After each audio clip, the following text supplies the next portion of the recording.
War has always been the harshest test for human beings.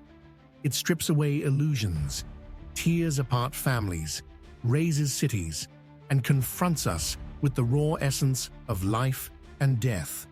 And yet, in the midst of screaming chaos, fire, and despair, some men and women discovered not only the will to survive, but the strength to remain human.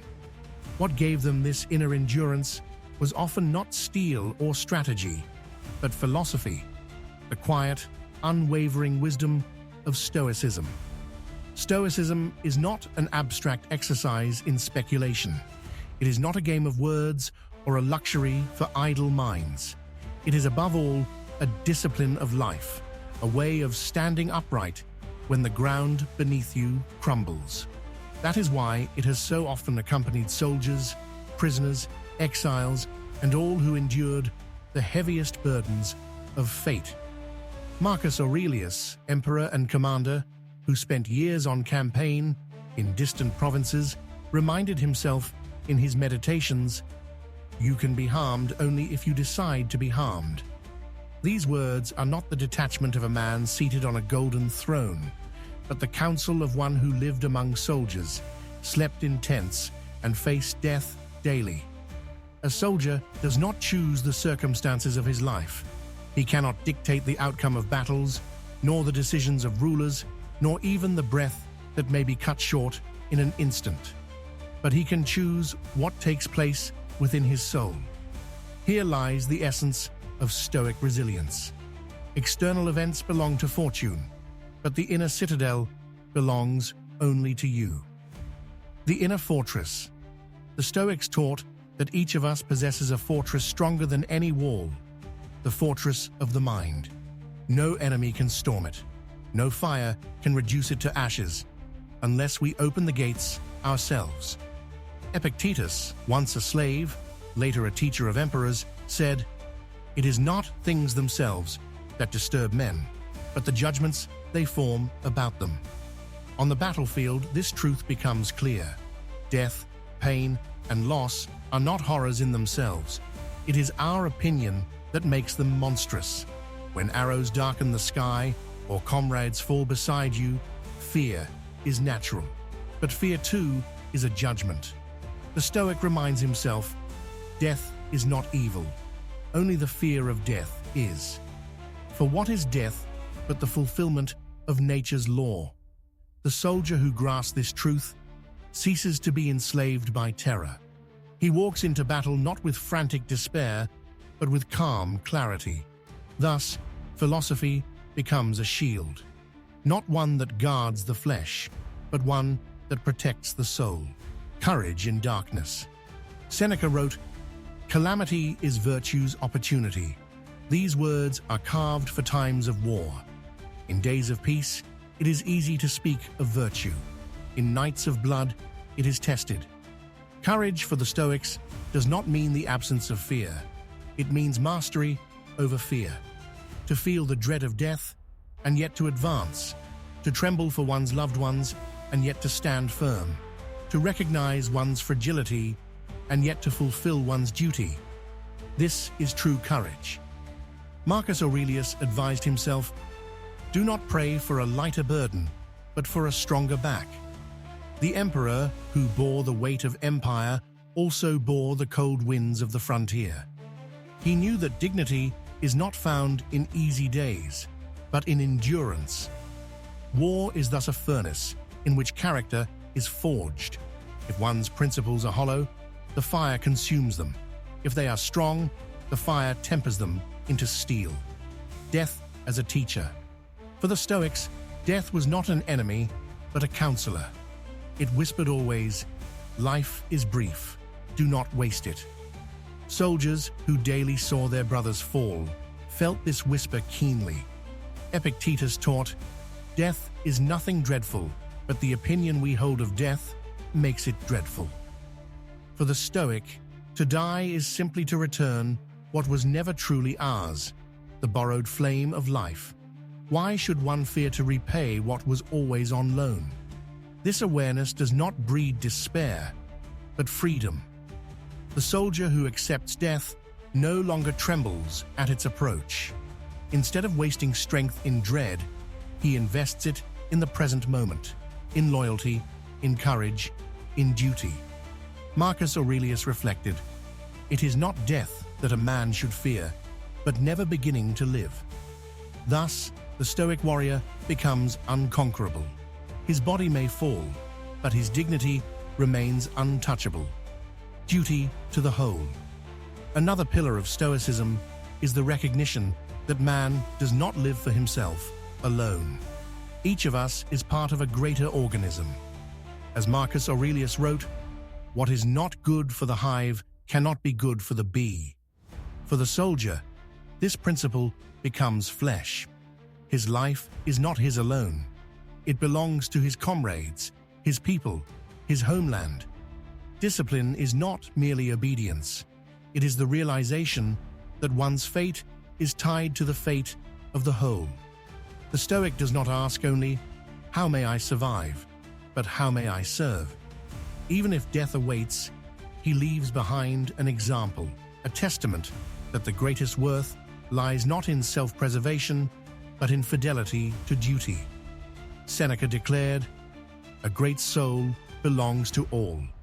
War demands exactly this, that one's life become more than personal, that it become a gift to the common good, calm amid chaos.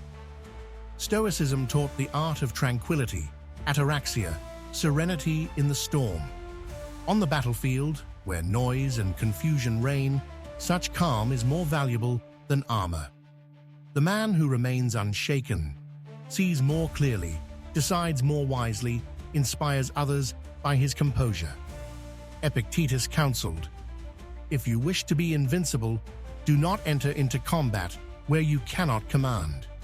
A soldier cannot control the outcome of war, but he can command his own mind. His calmness becomes an anchor holding him steady in the tempest. Philosophy tested by fire. Philosophy without trials is only words. War tears it from scrolls and engraves it upon the soul. Picture a Roman legionary rising before dawn, the mist cold on his face. Today may be his last. He remembers Marcus Aurelius. Each morning remind yourself, "Today I shall meet with the ungrateful, the deceitful, the envious. But they cannot harm me, for they know not what is good." With these words, he steels himself. He does not grow bitter, he does not curse the fates, but holds his soul upright. In peace, one may speak of virtue as an ornament. In war, virtue becomes breath. It is the difference between despair and endurance, between chaos and dignity. Suffering as strength. To the Stoics, suffering was never the true evil. Evil lay in corruption of the soul, in cowardice, cruelty, or dishonor, pain, loss, hunger, fatigue. These were not curses, but teachers. Seneca observed, "Difficulties strengthen the mind, as labor does the body." War embodied this principle in its harshest form. In the furnace of hardship, men discovered capacities they never suspected. In peace, one might flatter himself with illusions of resilience. In war, such illusions are shattered. The cold nights, the endless marches, the sight of comrades dying, these burn away false strength. What remains is either despair or true fortitude. Thus, the Stoic welcomes trial not as punishment, but as opportunity. For each wound, each hunger pang, each sleepless night is a test. Will I remain master of myself? Will I turn this pain into virtue? Epictetus reminded his students, "Do not seek for things to happen as you wish, but wish for them as they happen, and all will be well." This was the antidote to despair. Events cannot be chosen, but one's stance toward them always can. The sovereignty of the self. The central kingdom of a man, the Stoics taught, lies not in possessions, nor in status, nor even in the body. The true empire is the soul. On campaign, soldiers saw how swiftly fortune could change. A warm camp could be reduced to ashes. A comrade alive in the morning could be lifeless by nightfall. To tie one's happiness to such fragile things was to be perpetually enslaved. But the Stoic soldier trained himself to rule the one realm that cannot be conquered, the mind. Marcus Aurelius wrote, "You have power over your mind, not outside events. Realize this, and you will find strength." A man could be shackled in chains, dragged into captivity, stripped of all outward dignity, yet if he preserved the sovereignty of his soul, he remained free. This was the secret strength of those who endured slavery, exile, imprisonment, and war. The body may bow, but the mind, if rightly disciplined, stands upright. Victory over hatred. War breeds hatred as fire breeds smoke. The enemy becomes faceless, demonized, a target rather than a man.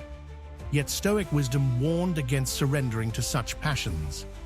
Marcus Aurelius reminded himself, "We are made for cooperation, like hands or feet." Even an enemy is still human, a bearer of reason, kin to us in the universal order. This does not mean the Stoic refused to fight. Duty may demand the defense of one's home, the protection of one's people, but he fought without letting hatred rot his soul. Seneca declared, "He is great who remains a man even in battle." To kill without rage, to strike without cruelty, to remember the humanity of the other, even while resisting him. This is the higher strength. For war's most terrible victory is not over cities or armies, but over the human heart. When a man becomes beast, when he delights in cruelty, then he has suffered a greater defeat than death itself. The Stoics sought to guard against this, preserving humanity amid carnage, surrender to fate. The Stoics believed the universe was governed by logos, a rational order in which all things have their place. Even the chaos of war was woven into this fabric. To rebel against fate was to exhaust oneself in vain. Better to walk with destiny willingly than to be dragged by it. Epictetus phrased it sharply, "If you desire, follow God. If you refuse, you will be dragged." This surrender was not passivity. The Stoic still fought with all his might. But he fought without resentment toward fortune. His role was given, his path ordained. His dignity lay in playing his part well. Thus, when the tide of battle turned, the Stoic did not howl against the heavens. He accepted what was beyond his control and preserved his energy for what was within it: courage, loyalty, composure. Such acceptance turned despair into strength. Where others cried, "Why me?" the Stoic answered, "Why not me? Am I not mortal, subject to the same law as all?" And with this thought, he stood firm. Brotherhood and duty war tests not only the individual soul, but the bonds between men. The Stoics taught that humans are by nature communal beings, bound to one another like branches to a tree. Marcus Aurelius wrote, "What is bad for the hive is bad for the bee. No soldier survives alone." The army is not a collection of individuals, but a living whole. The Stoic soldier therefore placed duty to his comrades above his own comfort, to share the last ration, to carry the wounded, to shield another with one's body. Such acts were the true expressions of virtue. Seneca warned, "No man can live happily who turns everything to himself alone." In the field, this was not philosophy, but necessity. Only by bearing one another's burdens could men endure. Thus war revealed whether one's virtue was selfish or communal. The Stoic understood that greatness is measured not in personal survival, but in devotion to the common good, the cure for despair. Perhaps the deepest wound inflicted by war is not physical, but spiritual. The wound of despair. When meaning seems lost, when suffering overwhelms, When the heart whispers, "All is vanity," the soul falters. Here the Stoic found his strongest remedy. He remembered. The purpose of life is not to avoid suffering, but to live with dignity within it.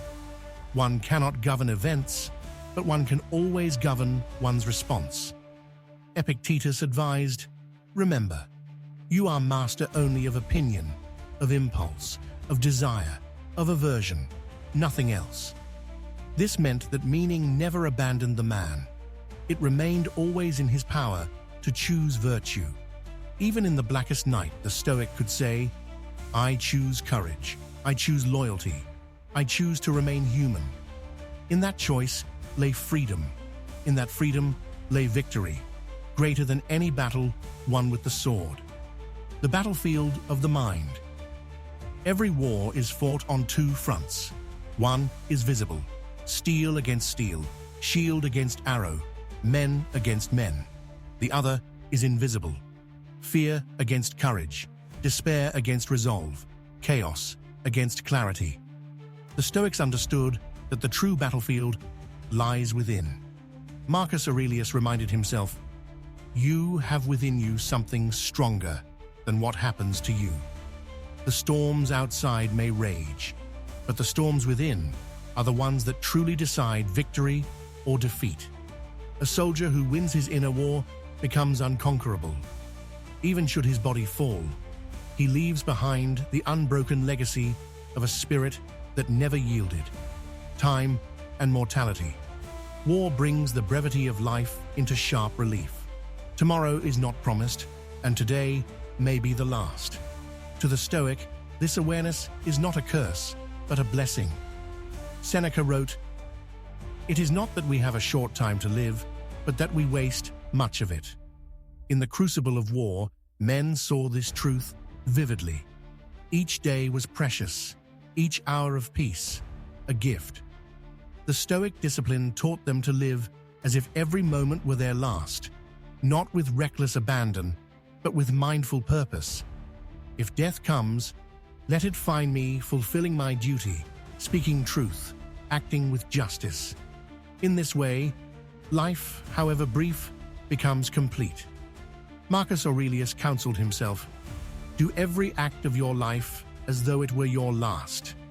For the soldier, this was not metaphor, it was reality. And in that reality lay liberation. Fear evaporates when each day is already lived to the fullest. Fortune's wheel.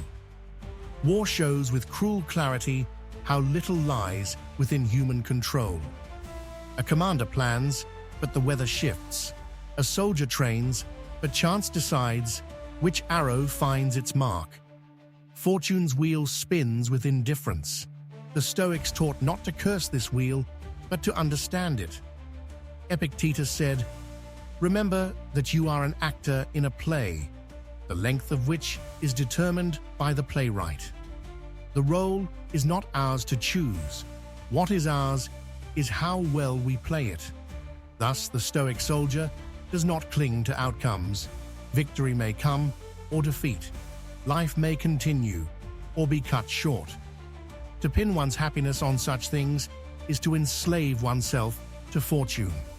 True freedom lies in detachment, to play one's part with excellence, regardless of the end.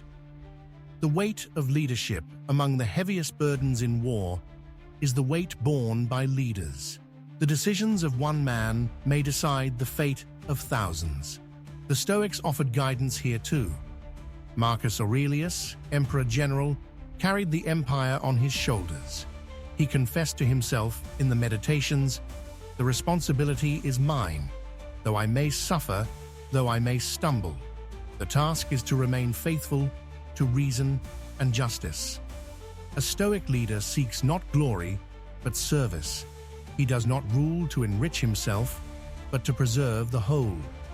His decisions are measured not by ambition, but by justice and necessity. Seneca warned against the corruption of power. A kingdom founded on injustice never lasts. In war, this warning is doubled. A leader who forgets justice loses not only his soul, but the loyalty of those who follow him.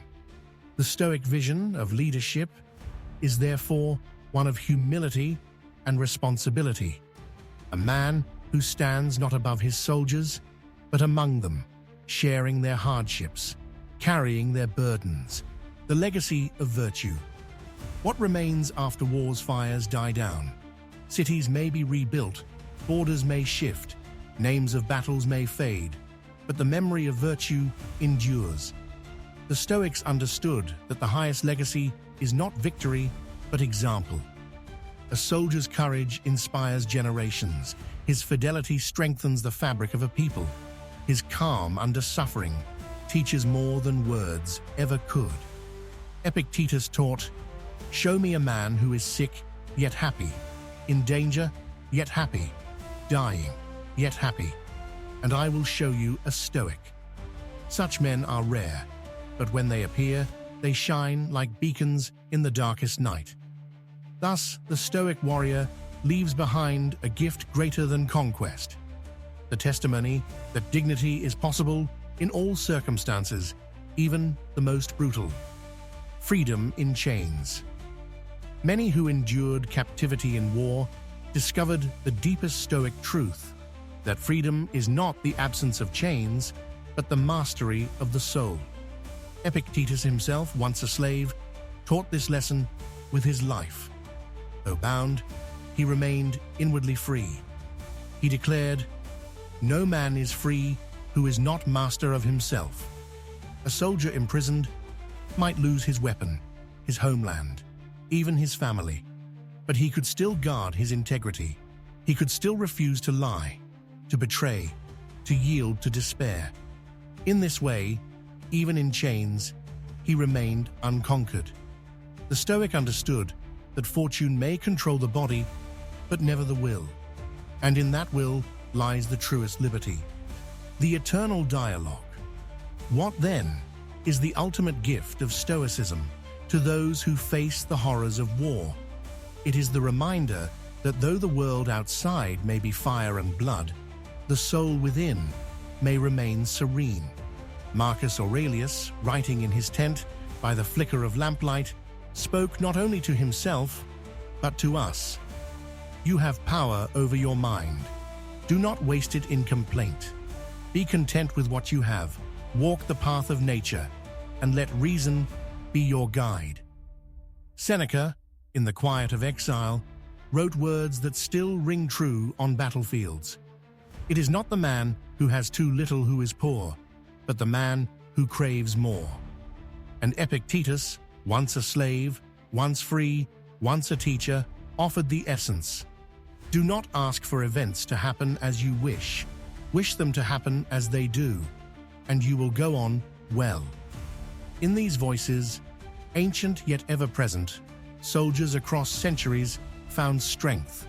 Not strength of arms, but of spirit. Not the promise of safety, but the assurance of dignity. Conclusion. The unbroken flame war will always remain part of human history. Its cruelty cannot be erased. But amid its darkness, Stoicism lights a flame that cannot be extinguished by fear, pain, or death. The Stoic does not promise victory in every battle. He promises instead victory in the soul, the power to remain human in inhuman times, to find calm in chaos, to face death without terror, to live and die with honor. As long as men face war, they will need such wisdom. For steel may shatter, cities may burn, but the inner fortress, guarded by reason, discipline, and virtue, stands eternal. And so the Stoics whisper across the centuries, "Fate may break your body, but it cannot touch your soul. Guard it well, for there lies your true strength."